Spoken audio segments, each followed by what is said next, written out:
Olá, seja bem-vindo ao Momento Consult. Ao meu lado, Marcos Alcide, nosso diretor de consultoria, e eu, Gilberto Meira, consultor jurídico tributário aqui da Consult. O nosso objetivo neste encontro semanal é trazer para você as últimas novidades, as últimas informações envolvendo o mundo tributário. E essa semana, né, Marcos, nós tivemos muitas novidades, né? O que você nos traz aí de novidade? Eu sei que temos uma sequência para falarmos. Como sempre, Gilberto, esse mundo tributário nosso aqui no Brasil sempre traz bastante novidades. Então vamos começar, Vamos Gilberto? lá. Vamos lá.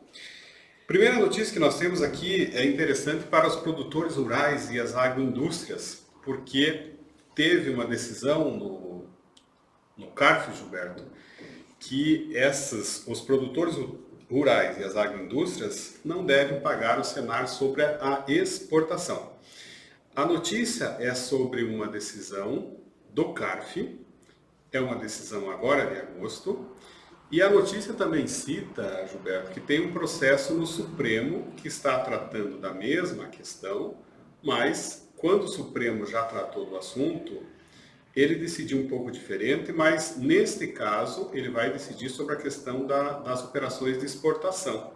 E esse recurso do Senar sobre as exportações está suspenso, então, no Supremo. A perspectiva, conforme diz a notícia, é que o STF conclua que não deve se pagar ao Senar na exportação, o que é uma decisão interessante para os produtores rurais e as agroindústrias, Gilberto. A ideia desta decisão, e já em linha com o que pretende decidir o Supremo, né, Marcos, é justamente entender que por haver exportação não pode haver incidência sobre essas contribuições de caráter geral. E é lógico, vamos ficar aí atentos para ver a evolução do tema, inclusive no próprio CARF e também no Supremo Tribunal Federal. Além dessa informação, o que mais nós temos aí para comentarmos, Marcos? Porque nesse caso, Gilberto, eu acho que é importante você comentar, você conhece bem do assunto, a questão do risco da modulação da decisão. Então, é importante os contribuintes que tenham essa situação, o cenário é 0,25% sobre a receita de exportação, ingressarem com uma medida judicial antes do julgamento, já que existe o risco da modulação, certo? Aqueles que nos assistem e já estão habituados, principalmente aqueles que são do mundo jurídico, a modulação, de acordo com a lei que regula tanto as ADCs quanto as ADIs, né, as ações diretas de constitucionalidade ou ações diretas de inconstitucionalidade, permitem 4 modulações. Né? A chamada ex-tunc, que é retroativa, né, desde então, ex-nunc, a partir de agora, sempre lembrando que esse a partir de agora depende muito da definição dos ministros, no sentido de ser a decisão original ou, às vezes, a publicação da ata.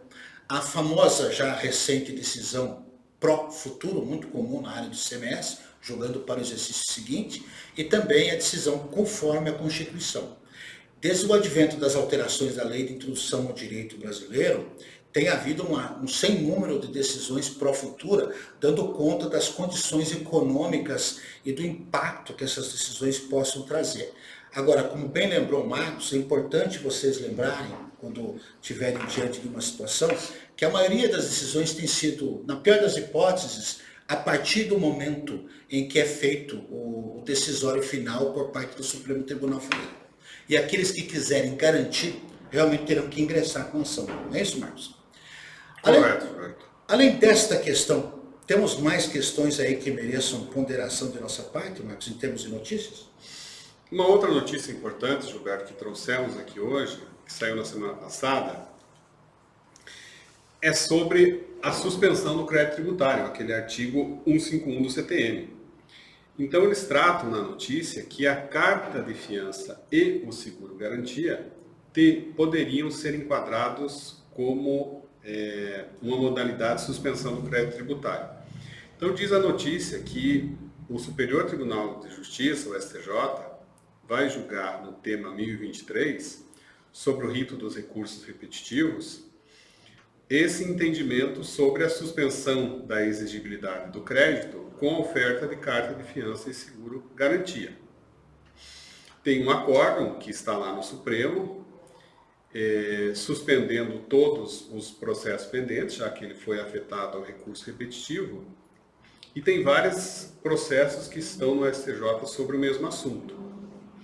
Então, diante desse quadro, verificou o STJ que precisa de uma decisão específica, porque tem processo, por exemplo, no Tribunal de Justiça de São Paulo, que é diferente desse entendimento, que é inviável, no caso, entendeu o Tribunal de Justiça de São Paulo, que é inviável equiparar o seguro-garantia e a fiança bancária com o depósito judicial do valor integral, para efeito da suspensão do crédito tributário, conforme o artigo 151 do CTN, como falamos. Por outro lado, diz a notícia que há orientações no STJ que é cabível a suspensão da exigibilidade do crédito quando houver o seguro-garantia ou a carta de fiança, Gilberto. Esta questão ela decorre de uma alteração posterior ao Código Tributário Nacional, quando se criou o seguro-fiança, né, e também a garantia, como alternativas de trazer ao poder público o recolhimento do valor, pelo menos depositado. O artigo 151 do Código Tributário Nacional traz 6 hipóteses, e entre essas 6 hipóteses, pelo menos o entendimento do TJ de São Paulo era esse, não estavam a garantia e o seguro-fiança, né?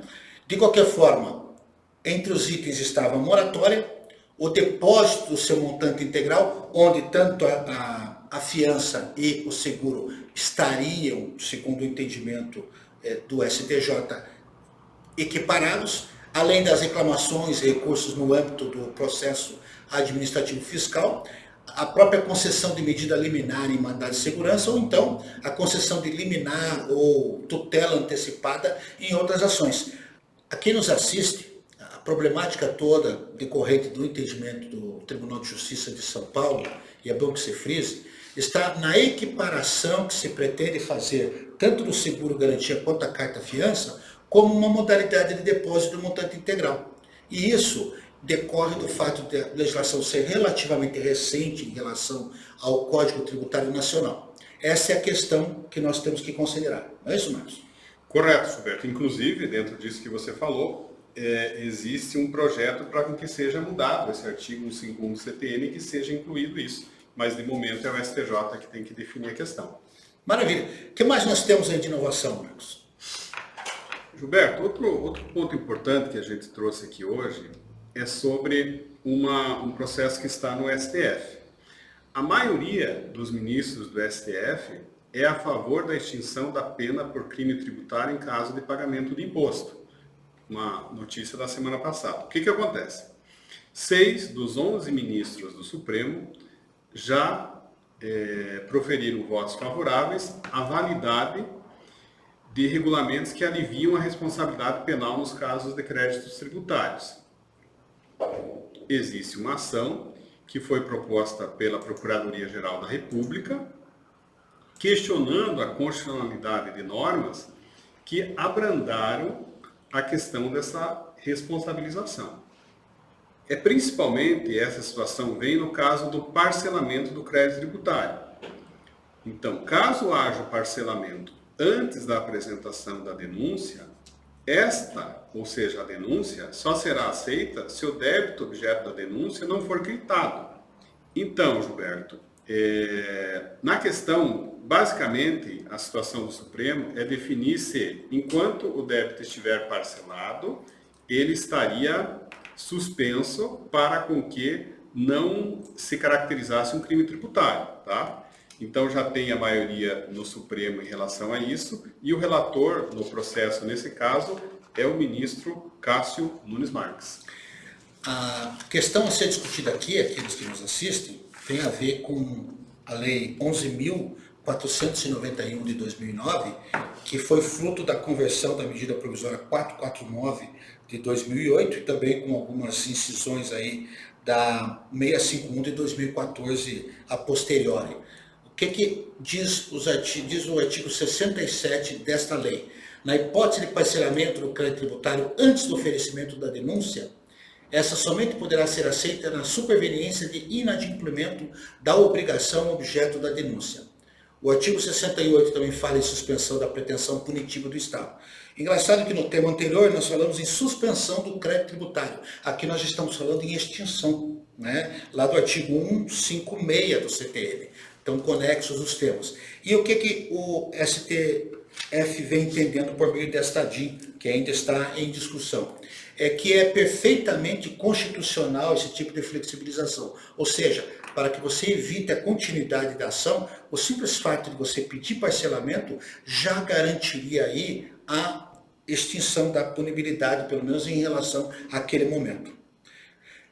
De mais a mais, Marcos, o que temos então, além nessa seara de inovações, diante dessa nossa conturbada vida tributária em termos de novidades?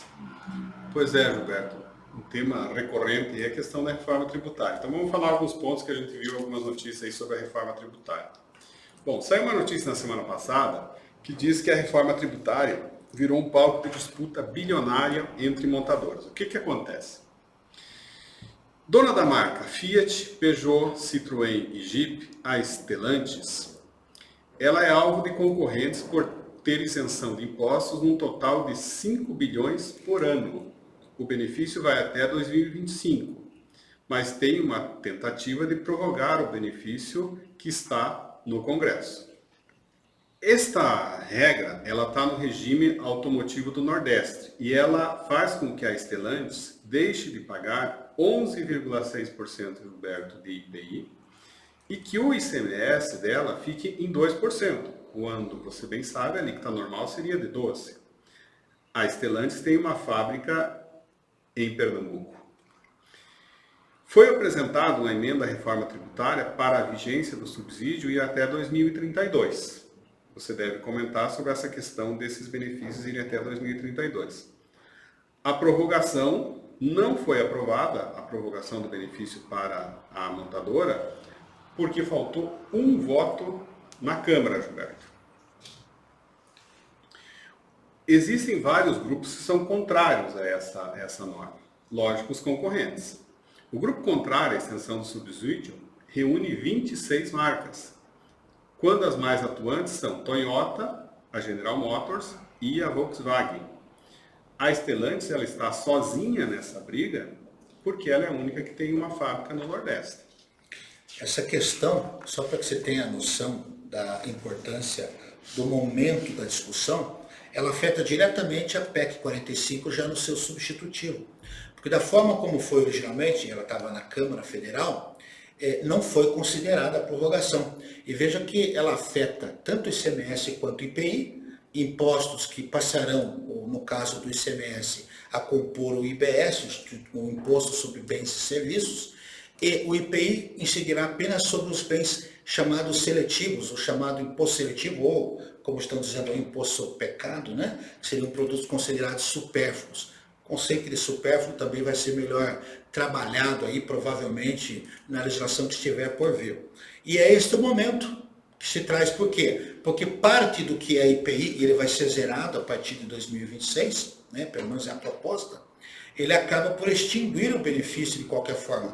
E a tendência da PEC 45 é justamente eliminar benefícios setoriais. É lógico que isso é uma guerra agora que está sendo travada no âmbito do Senado Federal. No Congresso, nós temos tanto a Câmara quanto o Senado. E como o nosso sistema é bicameral, o tema já foi vencido e não foi considerado no âmbito da Câmara.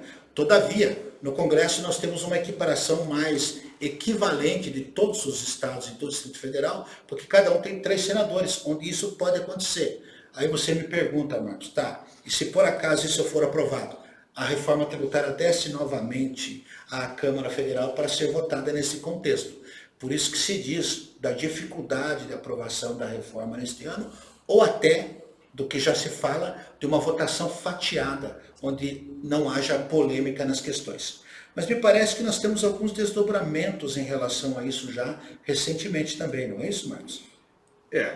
Existem estudos, nesse caso que você citou, Gilberto, diz a matéria também, que tem argumentos para ambos os lados, evidentemente, como a gente sempre sabe. As montadoras reclamam ainda que, ou seja, as outras, que a Stellantis transferiu para Pernambuco a produção da linha Jeep. que têm veículos mais caros e mais lucrativos. As multinacionais se opõem a Stellantis, dizem que a empresa tem 31% do mercado nacional e consegue ter sucesso em licitações e compras de locadoras porque tem maior margem para fornecer descontos. Evidente que menos tributo traz a ela uma vantagem competitiva financeira, Roberto. A ideia realmente desta redução é porque você tendo uma fatia considerável de mercado, você tem na realidade um volume maior de vendas e ganha na realidade no atacado, né, por assim dizer, e por conseguinte você pode trabalhar melhor as margens de lucro. E se não me engano, isso acaba por favorecer muito as locadoras, né, que essas marcas, vocês podem procurar, a Stellantis é dona de marcas bastante conhecidas, são as marcas mais encontradas nessas locadoras. É uma curiosidade que na realidade tem sua razão de ser. Né? É a legítima economia em escala e que trabalhando em alguém que tem um volume muito grande da fatia de mercado, permite oferecer preços mais competitivos. Por economia, já não chega nem a ser tributo. E a BYD, Gilberto, nessa mesma esteira, que é a empresa da China que está ingressando também no Nordeste, no lugar da Ford. Aquela planta que era da Ford. Aquela planta que era da Ford, exatamente. A contribuição do Estado da Bahia, no caso então a BYD vai para a Bahia, ou pretende ir para a Bahia, para a viabilização do empreendimento inclui a concessão de incentivos até 2032, que está dentro da reforma tributária. E que como não foi considerado na PEC, vai ser naturalmente objeto de discussão. Por isso é que no Senado Federal é bem provável que nós tenhamos realmente novidades em termos de reforma tributária. Aliás, novidade para quem não leu, porque todo mundo acha que a PEC 45 só trata de ICMS, ISS, PIS, COFINS e IPI, se ler um pouquinho, vai chegar à conclusão que tem algumas novidades, né, Marcos? Bastante. E é bastante. Tem uma que muita gente deve se atentar, até porque é um bom momento de planejamento tributário se isso realmente vier a ser aprovado. O que é que nós temos lá de novidades que muita gente não observou ainda, Marcos? Então, outra notícia da semana é quanto ao ITCMD. O ITCMD pode subir em 9 estados se a reforma tributária for sancionada. Por quê? Diz a matéria, se a reforma tributária for sancionada, como está na atualidade, como você citou, o custo da transmissão do patrimônio por herança ou doação poderá aumentar, pelo menos em 9 estados. Segundo o texto, o ITCMD passará a ser obrigatoriamente progressivo. Com isso, haverá aumento conforme for maior, dependendo do estado. Então, no Senado, tem uma proposta que pretende dobrar de 8% para 16% o teto da alíquota do ITCMD. Apenas 10 dos 26 estados aplicam atualmente a alíquota máxima sobre a transmissão do patrimônio. E veja que tem outros aqui, Gilberto, eles até trazem uma situação que a taxação de doenças e heranças é considerada baixa no Brasil, quando comparada com outros países. Evidente que essa questão, né, Gilberto, se analisar às vezes um tributo isoladamente, fica difícil porque as coisas se compensam. Mas analisando isoladamente, tem uma pesquisa que nos países da OCDE, a média cobrada é de 15% sobre a transmissão do patrimônio. Apesar disso, o texto da reforma tributária, com o formato de cobrança, ele vai passar a ser obrigatório a progressividade. E nesta questão, eles destacam que alguns estados, eles não estão cobrando progressivo, que é o caso de São Paulo, Minas Gerais e Mato Grosso. Como também o nosso estado aqui, né? O Paraná. O Paraná, ele até tentou mudar, alguns anos atrás, a alíquota de 4%, a alíquota nominal geral, para 8%. E o governador da época não obteve êxito. É bom lembrar que a nossa vizinha, Santa Catarina, ele adota essa postura. E o que é que muda do que nós temos de texto constitucional hoje para isso que está aqui? O texto constitucional atual, ele previa uma lei complementar regulamentando isso, lei complementar esta que jamais foi produzida durante os mais de 30 anos que a Constituição está vigindo. E ela trazia a possibilidade, ou seja, a expressão facultativa de poderá ser progressivo, diferente do texto atual que traz deverá. E isso pressupõe, no caso do Paraná, um reajuste em termos de alíquota da ordem de 400%.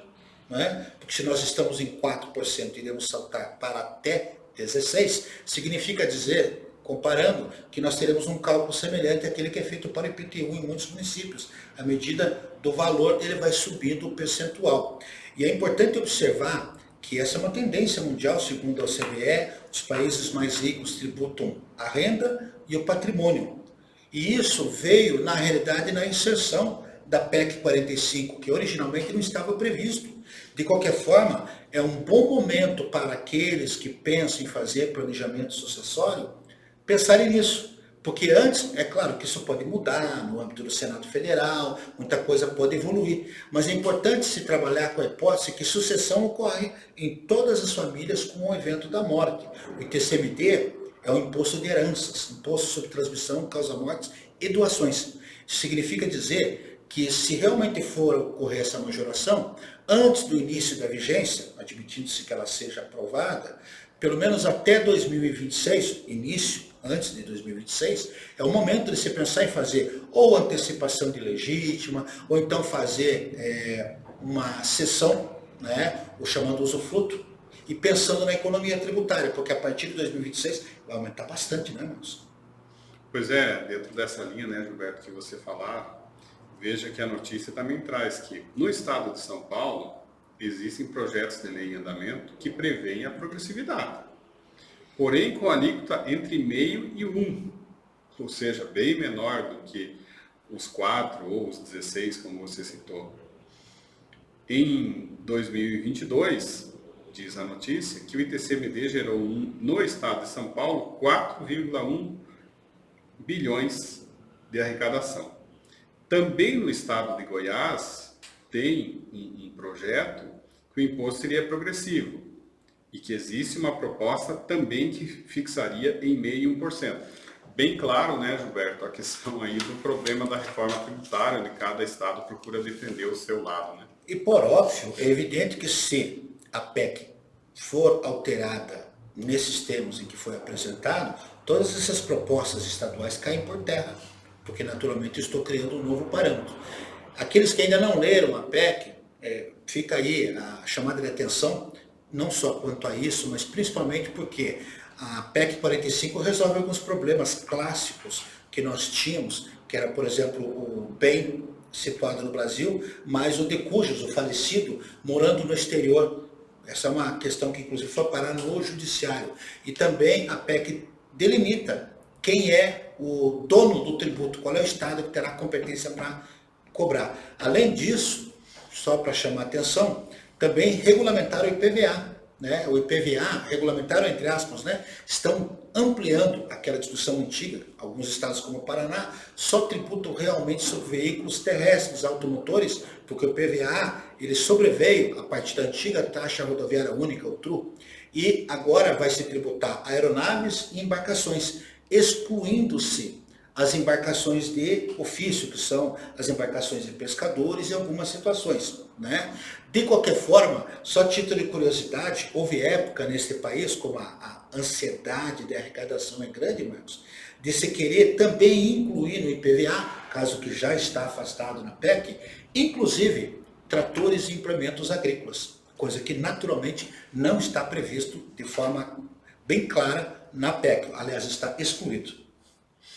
Gilberto, vamos falar agora um pouco do imposto de renda por último, para finalizar. Então, algo que também é bastante comentado na reforma tributária, tem uma notícia que a maioria dos deputados já apoiam o fim da isenção do IR sobre dividendos. Foi feita uma pesquisa e 62% dos parlamentares ouvidos pela empresa que fez a consulta, eles são favoráveis que a isenção, que está vigente desde 96, deve acabar. Porém, 57% dos deputados, eles acham também que deve haver uma redução da alíquota do imposto de renda da pessoa jurídica, ou seja, reduz o da pessoa jurídica para tributar os dividendos, que foi o que já teve uma proposta anterior. Cita a matéria também que já os deputados estão divididos contra o fim do juros sobre capital próprio, que também é uma despesa que reduz o imposto de renda. Essa é uma questão do imposto de renda, Gilberto. E a reboque também da reforma tributária, porque talvez, já que nós falamos da PEC, o termo está conectado, se vocês prestarem atenção lá no artigo 18 da PEC, existe do 18 da própria PEC, ele diz que após 180 dias da promulgação da emenda constitucional que vai decorrer da PEC, que como dito poderá inclusive ser fatiada, a questão de acordo entre os congressistas, deverá ser apresentado um projeto de tributação por imposto de renda, onde acreditamos esta temática esteja envolvida. Ou seja, teremos efetivamente, isso já vem sendo discutido desde o governo anterior, a tributação sobre dividendos, né, e sobre os lucros também, e temos aí que considerar que se você não quer pagar tributo, de repente escolher um país que seja interessante. Você lembra de algum país, Marcos, que seja interessante a gente mudar para não pagar imposto de renda? Pois é, Gilberto, uma notícia bastante comentada aí na semana passada foi que um importante brasileiro, né, foi trabalhar na Arábia Saudita. E para você ver como é que é na Arábia Saudita, o imposto sobre as empresas, de forma geral, é 20%. Então, dentro das estimativas que fizeram aí, o brasileiro iria pagar 400 mil reais de imposto por dia na conta que eles tiveram, na alíquota do imposto de renda de pessoa jurídica. Mas ele tem uma saída. Vamos fazer um planejamento tributário aqui para o nosso amigo lá na Arábia Saudita, porque lá não se paga imposto sobre o salário, lá é zero. Opa, pessoa física não paga? Não, sobre o salário não paga, olha aí. Fica o convite para mudar para a Arábia Saudita, né? Pois é, mas aqui no Brasil, né, Gilberto, a gente tem que ver que também que tem uma isenção até 2112, né? Opa. É algo similar, só que lá na Arábia Saudita não se paga nada. Você veja que dentro da conta que fizeram, se o Neymar pagasse 1%, ele ia pagar 20 por dia de imposto lá. É uma diferença pequena, mas quem sabe o governo da Arábia Saudita não nos contrata lá para fazer um planejamento lá para eles, cobrar alguma coisa, né? Por que não? Por que não? Marcos, chegamos, acho que ao fim do nosso momento. Para a semana que vem vamos ver se trazemos mais algumas novidades.